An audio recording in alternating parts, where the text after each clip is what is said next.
When we're killed or raped or abused by the police, that somehow it can't stay in the public's attention long enough for everyone to acknowledge that it's been an issue.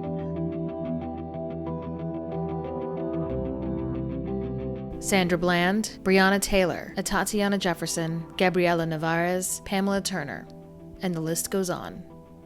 As protests rage across the country following the death of George Floyd, some activists say that the movement against police brutality has left behind the many cisgender and trans Black women who have suffered at the hands of the police. Although Black women are less likely to be killed by police than Black men, they're still disproportionately impacted by police violence. However, their stories often go unheard, and the officers behind their deaths walk free. If you exclude including Black women as part of the victims of police brutality, you eliminate the lens on 50% of the Black population who are also suffering. Suffering in ways that don't always result in death, like the 14 Black women who were raped by the police officer in Oklahoma City. The most disrespected person in America is the Black woman. We have gender bias within the Black community. You have to look at why Black women are the most disrespected. And I tried to do it through the lens of those three tropes that you could trace from slavery. One, that we're not women, that we're some kind of mule-man mixture that really doesn't deserve being labeled as women. And two, then there's the myth of sexual promiscuity that was generated in order to justify the breeding program that whites used during slavery. Then we lie. We never tell the truth. When a woman talks about being violated or oppressed or being harassed, who can believe that? We're not seen as people who can be victims of crime because we're less than human women. These pieces are all connected and they're tied together in a web that keep Black women in particular vulnerable to any kind of horrific circumstance.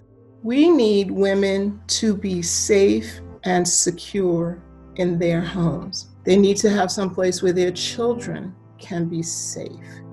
They need to have enough income to be able to have economic security so that they can ensure and protect their safety.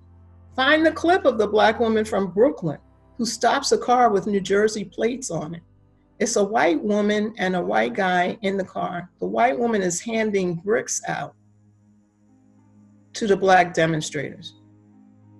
The sister picks up the brick. She goes to the car, opens the door and says, "Bitch, don't give no group of Black men no brick." It's a Black woman who stops the white kids who are tagging the Starbucks. Don't spray stuff on here when they gonna blame Black people for this. We are always out in the front when the community is in trouble. But when we're killed or raped or abused by the police, that somehow it can't stay in the public's attention long enough for everyone to acknowledge that it's been an issue. In 2019, 24% of people killed by police were Black, despite making up only 13% of the population. And Black Americans are killed by police at more than twice the rate of white Americans. This doesn't even account for violence and over-policing efforts in communities of color that disproportionately impact, criminalize, and incarcerate Black citizens. It's not just about police brutality. You have to look at what puts the police in a position to feel they're entitled to kill people. You want a 10-second soundbite that will capture everything and make us walk away going, "Oh, we're all in this together." No, we are not all in this together. We are not. We are not.